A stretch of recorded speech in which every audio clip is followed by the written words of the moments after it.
เนี่ยคือมันมืดเห็นแล้วไอ้เปิดแสงอะไรนี่ไอ้ซื้อมาท่าเองเด้อเจ้าท่าเป็นอยู่บ่เป็นเห็นเนาะบ่เป็นก็ต้องเป็นแหละพี่น้อยเนาะท่าสีเดือนละบ่าวสิพาท่าเฮาต้องซื้อลูกติ่งมาแล้วซื้อสีมาทาไว้เลยเนาะลูกติ่งกับใบประตูนโอ้โหจื้อบ่ได้โอ้ยฉันตัวจะสูบเด้อบัดนี้เด้ออย่าสูบบ่ต้องสูบหลายเด้อธรรมดานะธรรมดาแล้ว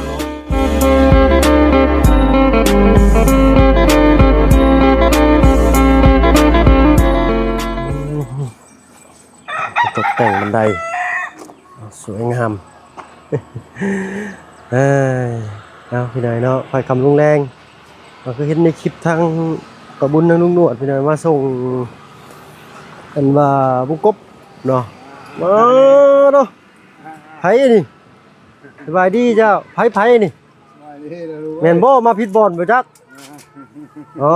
ไปตัดผมมาเลยเนาะเอาตัดออกกับความเจ็บความปวดแขนมันหายไปน้ำผมเนาะพ่อเนาะมีเหือมีแห้งไงอยู่เย็นเป็นชุกได้บาดนี่เด้อผมเจ็บผมปวดผมโรคพยาธิโรคข้าออกไปบาดนี่คือสิเบ้าหัวว่องน้อยตัดผมเนาะเบาไปแล้วรู้สึกสบายขึ้นอยู่บ่สบายแหละพี่น้องเนาะเอาเนาะรถจะสูบเด้อบาดนี้เด้ออย่าสูบบ่ต้องสูบหลายเด้อธรรมดานะธรรมดาแล้วเนาะลูกเต้ากำลังใหญ่อยู่เบิ่งลูกหลานหึงแต่ว่าลูกผู้น้อยก็อย่างนั้นข่อยก็สูบคือกันได้บ่อย่าสูบข่อยก็เช้าสูบแล้วข่อยน่ะไปสูบยาตั้งแต่ข่อยอายุ11ปีผู้น่าจะถึงมื้อนี้เช้าแล้วได้จักปีนี่ได้2ปีเลยนี่เช้าสูบไป2ปีแล้วตั้งแต่มีลูกนี่ทั้งบ่เพิ่งก็เช้าเลยเนาะก็ให้ลูกเพิ่นบ่มินจะสูบพี่น้อยเนาะเอาทางน้องลังใช่ป่ะน้องลังอยู่ท้องวัวแล้วแหละเขากินเมี่ยงล่ะกินเมี่ยงกินเมี่ยงลังคนกินเมี่ยงบ่กินเมี่ยงก็ได้ยินแต่กินเมี่ยงแล้วพี่เอา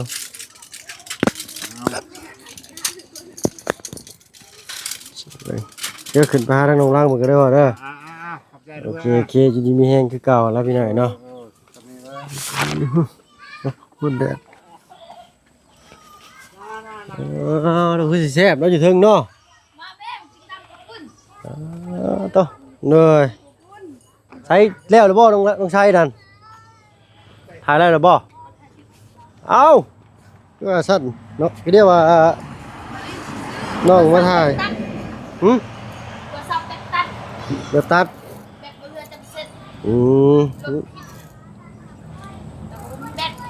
เนยใส่ฮึบเป็นอะไรให้น้ำกระมี่บาทนี่ไม่เห็นว่ากินไหมโอ้ตำยังเด้นี่เอาสบายดีปลาลูกเปิดก่อนเนาะเนาะเอาออกรูปบวกจ้ะน่ะเอาให้ปลาลูกเมืองเนี่ยเนาะฮะ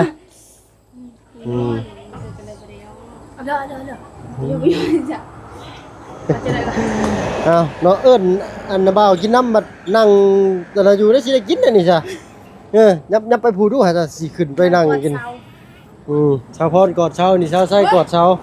เอาบ่แม่นนั่นเป้าพรกอดเป้าว่าใครตำจะกินอันนี้เห็นอะไรก็เปรี้ยวปากหน่อยเนาะ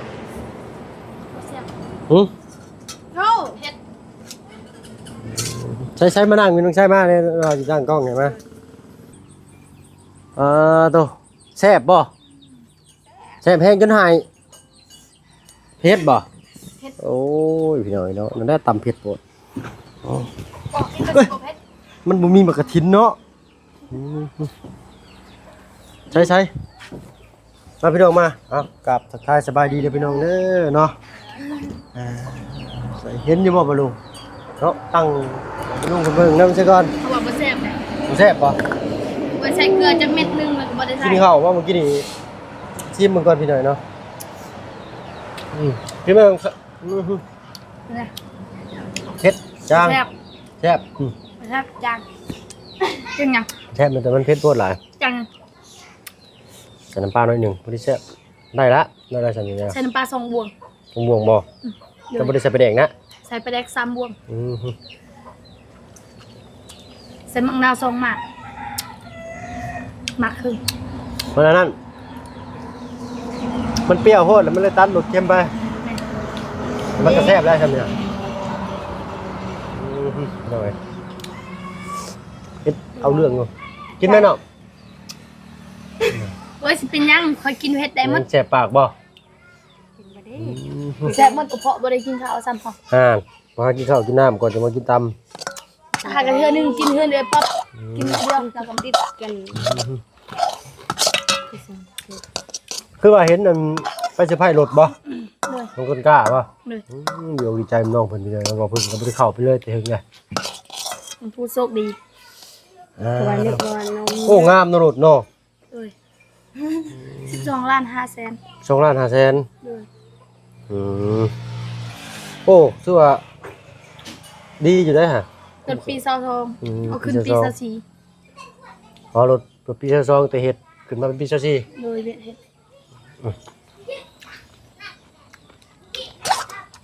ครับเป็นก๋วยเตี๋ยวกระเทียมกระเปียกตั้มนี่เองแซ่บในการประเด็นประเทศ ถ้าตำหูมันสิแซ่บตำหูบ่แซ่บมีหมู ตั้มกระปุ่นเด้อเอาบ่มีหมูหุ้ม โอ้โห ทำไหม หมูเบิ้ลบ่ บ่กล้า เพิ่นให้อยู่ดอกเพิ่นเอาให้อยู่บ่เป็นหยังดอก บ่กล้าซื้อบ่กล้า ลางเพิ่นบ่กล้า บ่กล้าขอ ตอนน่ะมาเอาไปเฮือนไผหนอ ตอนนั้นน่ะอันน่ะเฮาตอนนั้นไปแจก บ่โอ้โหต้นบ่นี่ ไปตำอยู่พุ่นอยู่หมองอันน่ะแห่ผ้าป่า อ๋ออยู่ในวัดนี่หน่อยเนาะ แม่น ต้องใส่ก็ไปเนาะต้องใส่เนาะ เด้อ มาขอซื้อน้ำเพิ่นแต่เพิ่นเอาให้ซื้อบ่ให้ก็บ่เอาเงินให้เพิ่นนำเพิ่นก็บ่อยากได้เนาะแล้วก็เอาให้เพิ่น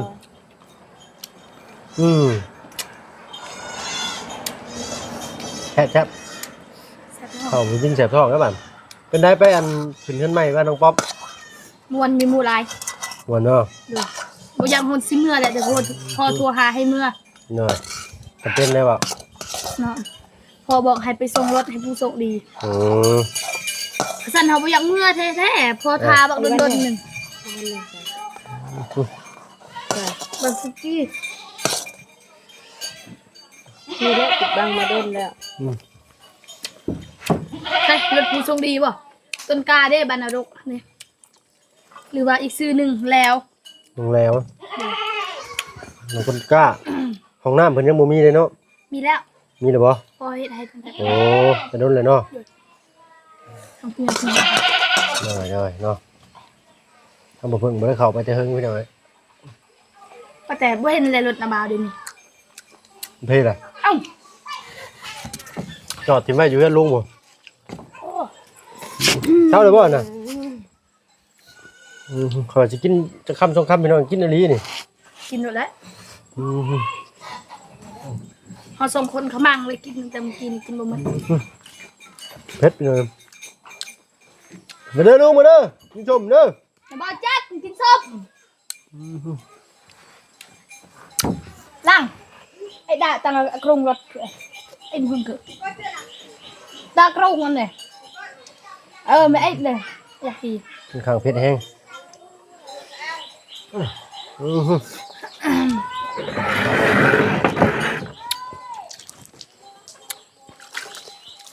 สุดยอดเลย ทำเผ็ดอันนี้คือแบบว่าเผ็ดทำมือก่อน ฟันออกหูพี่หน่อยเนาะล้างไม้ล้างมือครับพากินน้ำอยู่ตารางก่อนพี่หน่อยนะบ่ไหว้ขอบใจเด้อน้องชายเด้อ แต่กันจะกินซ แซ่บควันหูวีวะพี่น้อยเนาะอันนี้ก็เป็น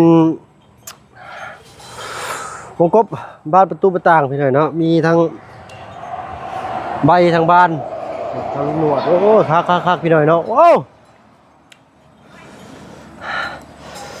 ปลาตัว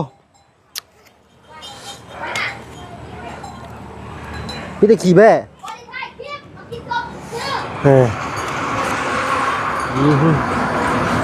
ลงลังจะมาเบิ่งนู่นนี่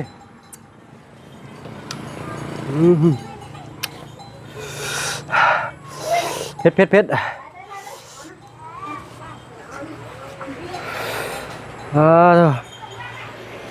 จะมาเบิ่งดูมันยังนี่ฮะเต็มเลยฮันพี่จะขี่แบ่โอ้ยเนาะแบ่แพ้ว่าขี่ใช่นี่rồi bây nha ติดไม้นี่ละกลับเลยบ่น้องชายเอาขอบใจหลายมาตำหมักส้มสุกิน bây nha cục chay cho lên hết sẹp hang ใครเป็นคนตำเนี่ยโอ้ยเผ็ดขนาดเลยค่อนข้างเผ็ด จะเอาไปได้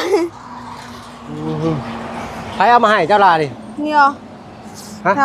ทางนุ่นนวล โอ้ทาลุงนวดเพิ่นเนาะ เนี่ย ทางมาบุญบ้านป้าบ่แกมาให้ เด้อ โทษเห็นบอกคลิปชูว่าไปขึ้นเฮือนใหม่ให้เจ้าคลิปบ่ได้เบิ่งยังบ่จัก บริเบิ้งโทรศัพท์ดิเปิดเร็ดเอาไว้ซื่อ เป็นเฮ็ดเอาไว้ซื่อ ๆเด้อ ๆตัวพี่น้อยเนาะใส่จะหมักสียังสีทานี่เอาเป็นสียัง สิยังก็ได้เลยสิยังก็ได้ เอาสีไม้สักเนาะ เด้อ เอาสีแบบยายใส่เบิ่งเด้อมาพี่มาพี่ยายใส่เบิ่งเอาเบิ่งสิมาให้น้องเพิ่นเบิ่งก่อน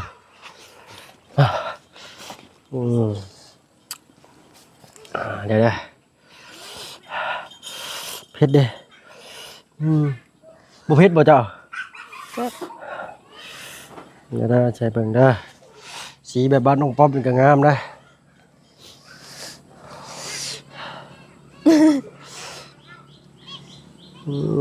เฉยนี่ก็ดึงไปนึงเด้อเขาเดินสียังนอสีไม่ชักสีคล้ายๆแบบนี้แหละแต่มันสีเข้มกว่านี้เดี๋ยวเด้อ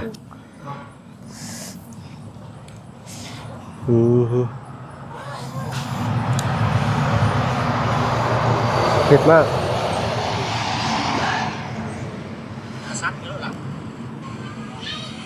นี่สิเลย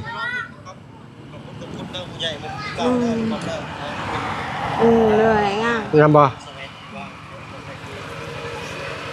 เดี๋ยวนะ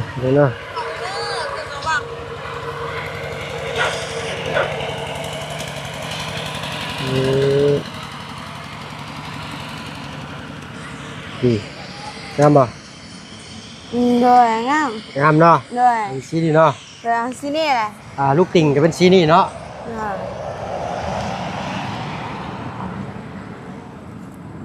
เนี่ย มันมืดเห็นแล้ว เปิดเสียงอะไรนี่ เลย เป็นบ่านี่พี่หน่อยเนาะเห็นอยู่บ่เนาะ แดดได้สอง เป็นสีลูกติ่งบ้านน้องป๊อปสีคล้ายๆเป็นนี่แต่ว่าเข้มกว่านี้เนาะถ้าว่าถ้าลายรอบกันที่เข้มขึ้นเนาะขอบประตูเดียวเป็นสีขาวอ่ะ ไม่ต้อง บ่ใส่ป่ะ ไม่ต้องก็ได้เพราะสีขาวมันออกง่าย ขอบตัวนี้ได้ มัน เพื่อนง่ายเนาะ เบิ่งว่าเป็นตะเบิ่ง มันบ่เป็นตะเบิ่งสีแบบขอบเพื่อนอ้ายเจ้าได้อ่ะ สิไปได้ สีขาวๆเด้เห็นบ่ในเหลี่ยมมันน่ะ บ่แม่นบ่สีอยู่เฮ้ยหาสิไปแล้วเอาไปยัง งัวบ่ ให้ไปใช้เบิดละคนนั่นแหละ ไปไล่งัวก็ได้ล่ะสีนี่พี่น้อยเนาะเห็นอยู่บ่ แซ่บ ให้น้องเพิ่นสำคัญกล้องมาทางนั้นบ่ได้เลยพี่น้อยเนาะแดงเดือดหลายโพดจึ๊บ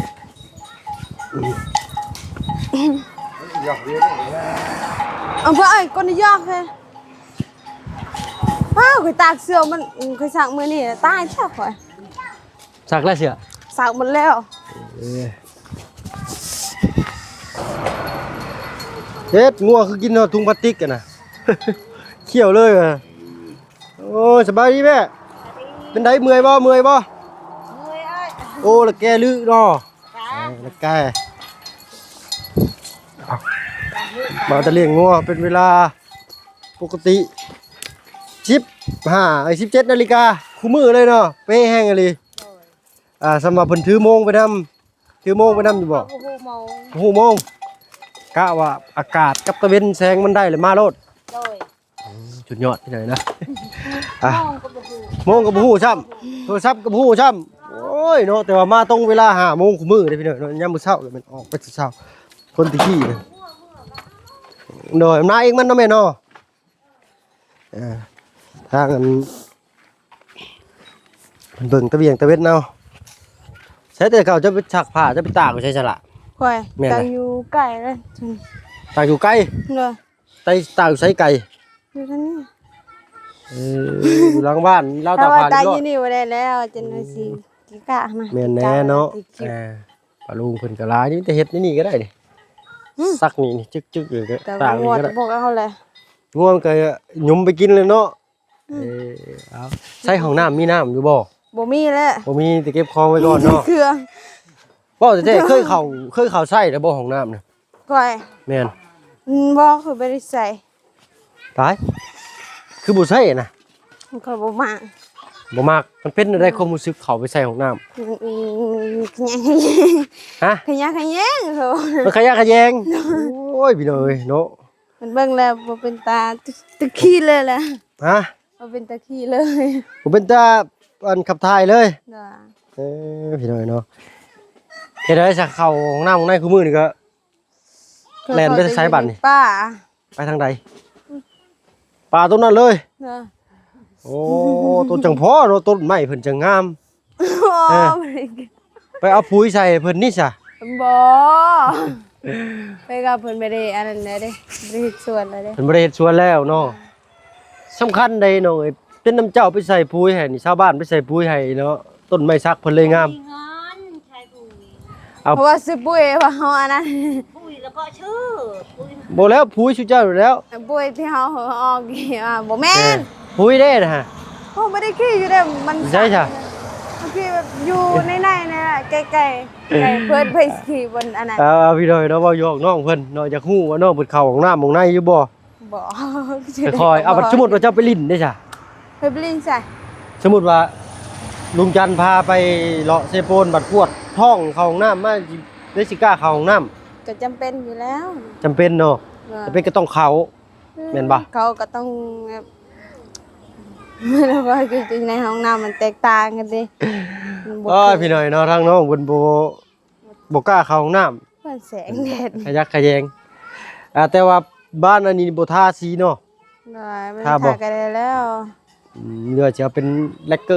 อร์หาซื้อยากซ้ำพี่น้อยเนาะอยู่พี่สีเขียวเงาซื่อนะโอเคพี่น้อยเนาะก็ถือว่าได้สีแล้วเนาะลูกติ่งเดี๋ยวทางอ้ายสิเป็นคนซื้อเองเนาะเอางบมายังเหลืออยู่3 ล้านเด้สิชื่อลูกติ่งชื่อบล็อกชื่อปูนปูนบล็อกลูกติ่งน้อยติ่งใหญ่เนาะก่อทานบันไดแล้วจักอันเพิ่นสิใช้เท่าไรอันหนักนี่เนาะฮอดนี่พี่นี่หรือว่าฮอดพุ่นเพิ่นเช็ดบอนคอยนี่มีแต่ซ้ำนี่บ่ มันได้ นี่เนาะคอยทางนะอันนั้นเป็นห้องปิดขึ้นเป็นประตูเข้าโอ้ถ้าว่าเฮ็ดเป็นแต่2 ห้องอันนี้เฮ็ดเป็นห้องโถงนี่งามเลยพี่น้องเนาะเป็นห้องโถงยาวเลยเนาะโอ้แต่จังซั่นก็งามกันเอาเนาะดารุ่นเบิ่งว่าเพิ่นสิเฮ็ดออกมาได้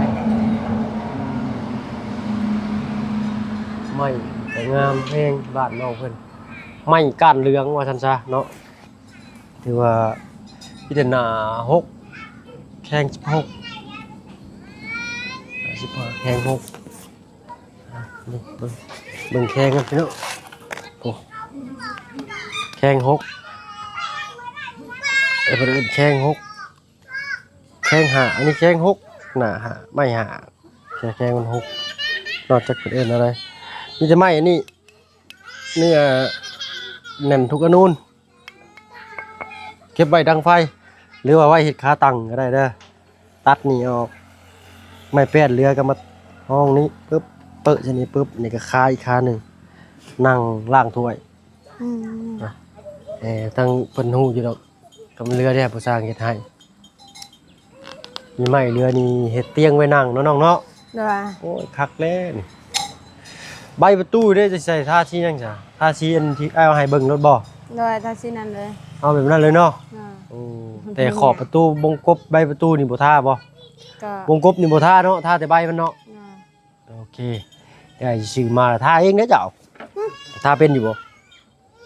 เป็น เห็นเนาะบ่เป็นก็ต้องเป็นแหละพี่น้อยเนาะ ท่าชี้เดือนน่ะบ่าวสิพาท่าเฮาต้องซื้อลูกติ่งมาแล้วซื้อสีมาทาไว้เลยเนาะลูกติ่งกับใบประตูนเพราะว่ามันห่มมันเงาแล้วมีแต่ทามันตากแห้งไว้เลยเวลาสร้างเพิ่นมาใส่ก็มีแต่ตัดออกก็ใส่เลยมันจังบ่เปื้อนเนาะที่ผ่านมาเฮามีแต่ทาแล้วมันบ่แห้งแล้วก็ขี่ลอกขี่เลื่อยถึกมันเปื้อนเนาะปรับปรุงใหม่บัดนี้อันใดที่มันบ่ถูกบ่ต้องปรับปรุงใหม่เบิดบาดนี้เลยเนาะเฮียนเอาเท่าละน้อยเล็กน้อยนะต้องแสบท้องข่อยบาดนี่ ก็คือกันเขายังทันได้กินข้าวน านเข้ากับบ่กินไปหน่อยเนาะเดี๋ยวจะหน่อยทั้งลุงจันทร์เพิ่นหิวมาให้มีอยู่ดอกแนวกินเนาะเอาสำหรับคลิปนี้ถ้ามาเพิ่งก็มาถามน้องเป็นเรื่อง